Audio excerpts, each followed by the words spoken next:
हे आज हम देखेंगे अबाउट ट्रेंड लाइंस। अब ट्रेंड लाइंस के बारे में बात करें उसके पहले हम देखेंगे कि ट्रेंड क्या होता है। अब जब हम मार्केट में प्राइस मूवमेंट की बात करते हैं या फिर हम ये बोलें कि अगर हम ये देखें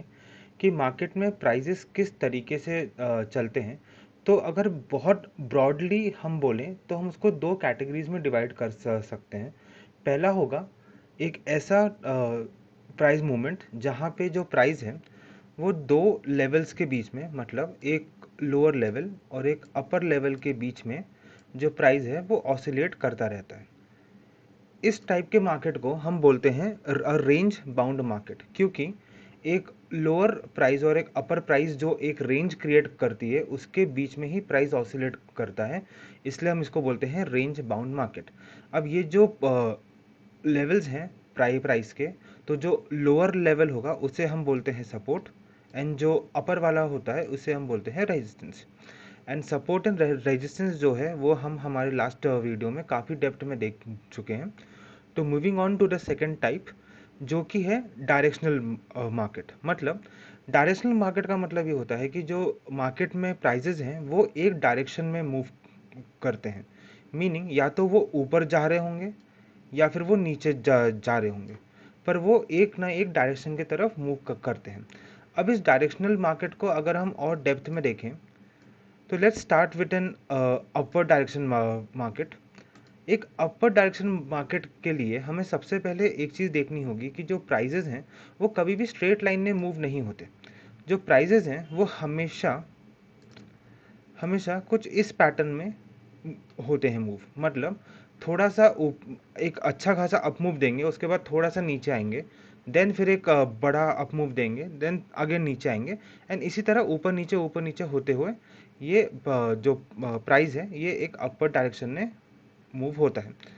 अगर हम इसको और भी ज़्यादा क्लियर वे में देखें और एक न्यूमेरिकल के हेल्प से अगर देखें, तो हम ये बोल सकते हैं कि जो प्राइस है जो हमने अभी देखा कि कुछ इस तरीके से मूव होता है, उसमें अगर हम एक न्यूमेरिकल के से देखें, अगर बोलें कि ट्रेंड स्टार्ट होता है सपोज 100 से, 110 का हाई क्रिएट करता है, उसके बाद थोड़ा सा नीचे आता है से 106 पे, 106 से दोबारा एक अपवर्ड मूव देता है टिल से 120, 120 के बाद अगेन थोड़ा सा नीचे आता है से 114 तक, देन यहाँ से अगेन ऊपर जाता है 130 तक, थोड़ा सा नीचे आता है से 123 तक, एंड सो ऑन। अब इसमें अगर हम एक चीज़ नोटिस करें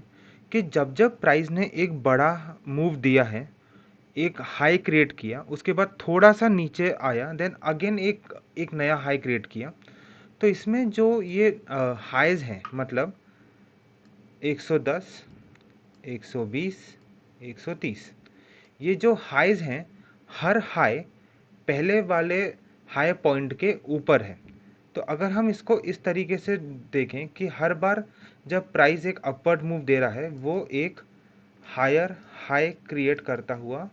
ऊपर की तरफ जाता हुआ हमें दिखेगा। अगेन हायर हाई का मतलब ये है कि जो मार्केट ने रिसेंटली नया हाई क्रिएट किया है वो हाई का पॉइंट पिछले वाले हाई पॉइंट के भी ऊपर है। अब इसी लाइंस में अगर हम देखें कि जहाँ जहाँ मार्केट हल्का सा नीचे भी आया है और वहाँ पे स्टॉप लेके एक अपवर्ड मूव दिया है, मतलब हल्का से नीचे आके एक लो पॉइंट क्रिएट किया, वहाँ से एक अपवर्ड मूव दिया है, तो ये जो लो पॉइंट रहे हैं जैसे यहाँ पे 106, 114, 123, अब यहाँ पे जो लोज हैं वो भी हर मूव के साथ एक अपर प्राइस पे शिफ्ट होते जा रहे हैं। मतलब भली वो लो बनाया है लेकिन वो जो लो है वो पिछले वाले लो से एक ऊपर लेवल पे एग्जिस्ट करता है, तो इसको हम बोलेंगे अ हायर लो। तो इसका मतलब जब मार्केट अपर डायरेक्शन में जाता है और कंटिन्यूसली एक हायर हाई और हायर लो क्रिएट करता हुआ जाता है, तो यहाँ पे हम बहुत सेफली बोल सकते हैं कि मार्केट अपर डायरेक्शन में है। अब मार्केट अगर ये स्ट्रक्चर फॉलो करता है तो हम इसको बोलते हैं कि मार्केट अप ट्रेंड में है, मतलब जो मार्केट का ओवरऑल ट्रेंड है वो अप साइड में है, इसलिए हम उसे बोलते हैं मार्केट अप ट्रेंड में है। अगर हम इसको एक डायग्राम के हेल्प से देखें कि सपोज जो प्राइस है, जैसा हमने देखा कि कुछ इस तरीके से मूव होता हुआ हमें दिख रहा है। अब इसमें जितने भी इसके हायर लोज हैं, मतलब जितने भी इसके लो पॉइंट्स हैं, इनमें से मैक्सिमम लो पॉइंट्स को अगर हम एक स्ट्रेट लाइन से ज्वाइन करने की कोशिश करें, मतलब अगर हम कुछ इस तरीके का एक स्ट्रेट लाइन बनाएं जिसमें maximum low points, I repeat, हमें एटलीस्ट 2 पॉइंट्स तो चाहिए ही चाहिए। हमें सारे लो पॉइंट्स को कवर नहीं करना है, क्योंकि कुछ लो पॉइंट्स ऐसे होंगे जो इस स्ट्रेट लाइन जो हमने बनाई इस स्ट्रेट लाइन के ऊपर भी होंगे, कुछ ऐसे होंगे जो इसके नीचे भी होंगे। हमें ये ट्राई करना है कि एटलीस्ट 2 लो पॉइंट्स हम एक स्ट्रेट लाइन में कनेक्ट कर पाएँ। ऑल्दो जितने ज़्यादा होंगे उतना ज़्यादा अच्छा है, क्योंकि इस लाइन की रेलेवेंसी उतनी ज़्यादा इंक्रीज होगी और हमारी एक्यूरेसी भी उसके साथ उतनी अच्छी इंक्रीज होगी। अब ये जो हमने लाइन मार्क की है जो मैक्सिमम लो पॉइंट्स को, मतलब मैक्सिमम हायर लोज को कनेक्ट कर रही है, इसी लाइन को हम बोलते हैं अ ट्रेंड लाइन। अब ये ट्रेंड लाइन का रेलेवेंस क्या होता है? रेलेवेंस ये होता है कि जैसे हमने एक रेंज बाउंड मार्केट में देखा था कि जो जो लोअर प्राइस जोन होता है जिसे हम सपोर्ट बोलते हैं, उस प्राइस से बार बार मार्केट एक रिवर्सल लेता है, मतलब बार बार अगर उस पॉइंट से बायस की एंट्री होती है और वहाँ से प्राइस एक रिवर्सल लेके अपवर्ड मूव हमें देता है ऑन सिमिलर लाइंस। जो अप ट्रेंड में लो पॉइंट्स को ज्वाइन करने के बाद जो हमें एक ट्रेंड लाइन मिलती है, वो ट्रेंड लाइन एक सपोर्ट की तरह काम करती है और उस प्राइस लेवल पे हम अक्सर देखेंगे कि यहाँ से जो प्राइस है वो रिवर्सल लेके अगेन एक हायर हाई क्रिएट करेगा। अगेन ये मार्केट जो हम स्टडी कर रहे हैं वो हम मार्केट का प्रिडिक्शन कर रहे हैं। गारंटी नहीं है कि ये हमेशा ही ऊपर जाएगा, क्योंकि वो रेंज बाउंड मार्केट हो या फिर वो एक डायरेक्शनल मार्केट हो, कभी ना कभी वो स्ट्रक्चर ब्रेक होता ही है। लाइक रेंज बाउंड मार्केट है तो वो ऊपर के तरफ या फिर नीचे के तरफ अपना प्राइस जोन को तोड़ेगा ही, वैसे ही एक डायरेक्शनल मार्केट है तो कहीं ना कहीं अपनी ट्रेंड लाइन को ब्रेक करेगा ही। अब ब्रेक होने के बाद उसका जो स्ट्रक्चर होगा वो बात की बात है, लेकिन एक चीज़ हमें देखनी होगी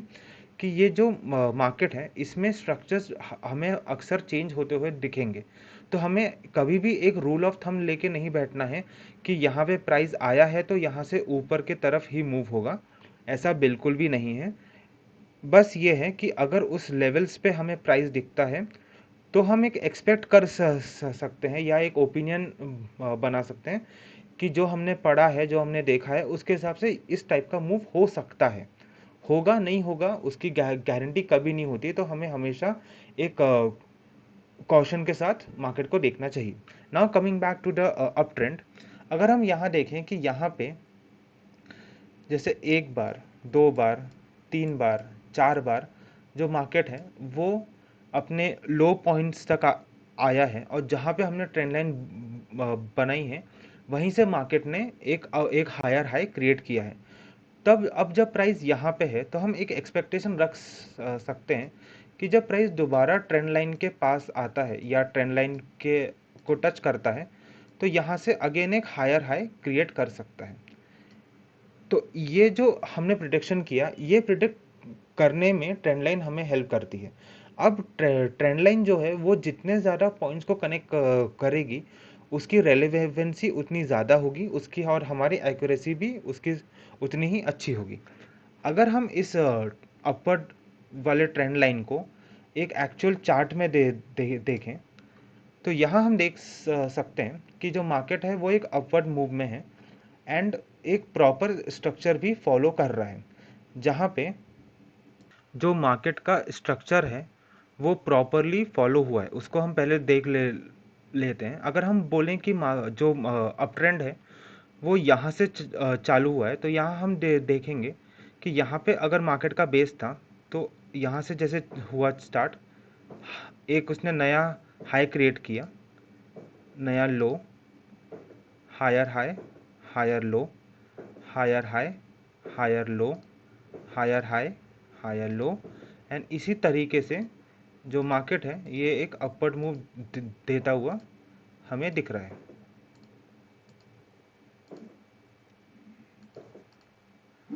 अब अगर ये जो पूरे हायर लोज हमने मार्क किए हैं, अगर हम इनमें से मैक्सिमम को कनेक्ट करने की कोशिश करें कुछ इस तरीके से, जहाँ पे एक बार, दो बार, तीन, चार, पाँच, छः बार, सात बार हम देखेंगे कि जो ट्रेंड लाइन है उसने कम्प्लीटली प्राइस को यहाँ पे सपोर्ट दिया है, और जो प्राइस है हर बार ट्रेंड लाइन को टच करने के बाद एक हायर हाई के तरफ मूव हुई है। अब इसमें जैसे हमने एक, दो, तीन, चार, पांच बार देखा कि प्राइजेज यहाँ से ऊपर की तरफ मूव हुए हैं। जब यहाँ पे प्राइस जब आता है यहाँ पे, वैसे तो एक अभी भी मार्केट स्ट्रक्चर में है, पर इसके बाद जब एक हाई क्रिएट हुआ तो ये जो हाई था ये इतना सब्सटेंशियली ऊपर नहीं था प्रीवियस हाई के। मतलब जैसे यहाँ पे और यहाँ पे जो हायर हाइज हैं वो कंसिडरेबल साइज से ऊपर हैं, वैसे यहाँ पे वो कंसिडरेबल साइज से ऊपर नहीं है। समवट हम बोल सकते हैं कि सिमिलर प्राइस लेवल्स पर ही हैं। तो यहाँ पे हम बोलेंगे कि जो अप ट्रेंड का स्ट्रक्चर था, जो मार्केट का स्ट्रक्चर था, वो यहाँ पे चेंज होता हमें दिखा है। और अब जो मार्केट है वो यहाँ से हायर हायर और हायर लो का जो स्ट्रक्चर है उसको उतने अच्छे से फॉलो नहीं करेगा, या फिर हम बोल सकते हैं कि फॉलो करने के चांसेस यहाँ से कम हैं। और अब यहाँ से मार्केट अपना स्ट्रक्चर चेंज करके रेंजिंग वाले स्ट्रक्चर में या फिर डाउनवर्ड वाले डायरेक्शन में आता है। लेकिन एक बात जो फिक्स है वो ये कि यहाँ से अप ट्रेंड का जो स्ट्रक्चर है वो कम्प्लीटली चेंज हो चुका है। अब अप ट्रेंड का स्ट्रक्चर देखने के बाद let's not talk about the down trend. अगर हम एक डाउनवर्ड मूविंग मार्केट की बात करें तो सिमिलरली जो प्राइजेस होंगे वो कम्प्लीटली सिंगल लाइन में नीचे नहीं आते हैं, वो यहाँ भी ऊपर नीचे होते हुए ही नीचे के तरफ मूव होते हैं। मतलब कि कुछ इस तरीके से, जैसे एक लो हुआ क्रिएट, हल्का सा हाई, देन अगेन लो, हल्का सा हाई, अगेन लो, हल्का सा हाई, अगेन लो, हल्का सा हाई, अगेन लो। अगर हम इसको भी एक न्यूमेरिकल के हेल्प से देखें कि जैसे 100 पे अगर ट्रेंड चालू होता है, वो सपोज 90 तक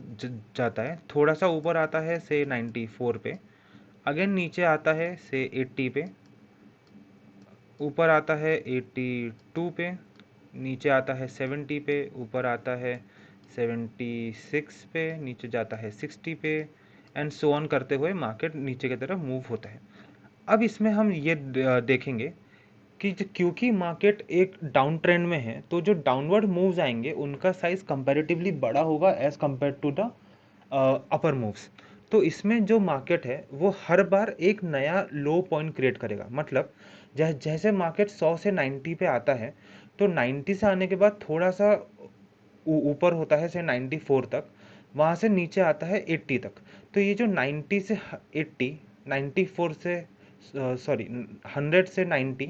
94 से 80, 82 से 70, ये वाले जो मूव्स होंगे ये कंपैरेटिवली काफ़ी बड़े मूव्स होंगे एज कंपेयर टू 90 से 94, 80 से 82, 70 से 76 एंड सो ऑन। तो इसमें हम एक चीज़ देखेंगे कि मार्केट ने जब भी एक नया लो क्रिएट किया है, मतलब 90, 80, 70, 60, हर बार जो मार्केट है उसने एक लोअर लो क्रिएट किया है। मतलब हर बार जो लो पॉइंट रहा है वो पिछले वाले लो पॉइंट से भी नीचे है, कुछ इस तरीके से। ऑन सिमिलर लाइंस जो मार्केट ने हल्का हल्का या छोटा सा अपमूव भी दिया था बीच में, उसने जो हाई पॉइंट्स क्रिएट किए वो हाई पॉइंट्स भी हर लेवल पे या हर मूव में हमें नीचे आते हुए दिखेंगे। जैसे यहाँ पे है 94 पे, 82 पे, 76 पे। तो हम इसमें बोल सकते हैं कि जो हाई पॉइंट्स हैं वो भी नीचे आ रहे हैं, विच मीन्स कि हर बार ये एक लोअर हाई क्रिएट करता हुआ मार्केट जा रहा है। अब ये lower low and lower high का अगर हमें मार्केट में स्ट्रक्चर दिखता है तो हम इसमें बोल सकते हैं कि मार्केट जो है वो एक डाउन ट्रेंड में चल रहा है। अब इसको भी अगर हम एक डायग्राम की हेल्प से देखें कि जो प्राइस है वो सपोज कुछ इस तरीके से मूव कर रहा है और यहाँ पे जो जो हमारे लोअर हाइज हैं ये वाले, अगर इनमें से भी मैक्सिमम को हम ज्वाइन करने की कोशिश करें एक स्ट्रेट लाइन में, अगेन आई रिपीट कि हमें सारों को ज्वाइन नहीं करना है, एटलीस्ट 2 तो होने ही चाहिए, लेकिन जितने ज़्यादा हों उतना बेटर है। तो अगर हम इनको एक स्ट्रेट लाइन में ज्वाइन करने की कोशिश करें तो हमको देखेंगे कि इस प्रकार की हमें एक डाउनवर्ड लाइन दिखेगी जिसको हम बोलेंगे एक ट्रेंड लाइन है, एक डाउन ट्रेंड लाइन जिसको हम बोल सकते हैं। अब इसकी रेलेवेंसी क्या है? इसकी रेलेवेंसी ये है कि जब जब यहाँ पे सेलर्स ने प्राइस को नीचे की तरफ पुश किया, बायर्स ने हल्का सा ऊपर लेके गए, देन अगेन सेलर्स की एंट्री हुई और वो प्राइस को दोबारा नीचे लेके आए। यहाँ पे भी वही हुआ कि बायर्स ने ऊपर तो लेके गया, लेकिन जो सेलर्स थे उनकी दोबारा एंट्री हुई और वो प्राइस को दोबारा एक नया लो की तरफ लेके आए एंड सो ऑन। तो यहाँ पे हम बोल सकते हैं कि जैसे एक रेजिस्टेंस काम करता है जहाँ पे सेलर्स बार बार अपनी एंट्री लेते हैं और प्राइसेस को नीचे की तरफ पुश करते हैं, ऑन सिमिलर लाइंस जो एक डाउन ट्रेंड लाइन होती है वहाँ पे भी सेलर्स बार बार एंट्री लेते हैं और प्राइसेस को डाउनवर्ड पुश करने की कोशिश करते हैं। अब अगर इसको भी हम एक एक्चुअल ग्राफ में देखें तो वो कुछ इस तरीके का होगा। यहाँ पे हम देख सकते हैं कि जो प्राइस है वो कम्प्लीटली एक डाउनवर्ड डायरेक्शन में है। और सबसे पहले एक लेवल मार्क कर लेते हैं या मार्केट का स्ट्रक्चर मार्क कर लेते हैं। तो यहाँ से अगर ट्रेंड चालू हुआ है तो lower low, lower high, lower low, lower high, lower low, lower high, and इसी तरीके से मूव करते हुए जो प्राइस है वो हमें नीचे आता हुआ दिखा है। अब इसमें अगर मैक्सिमम जो लोअर हाइज वाले पॉइंट्स हैं अगर हम इनको मार्क करें कुछ इस तरीके से,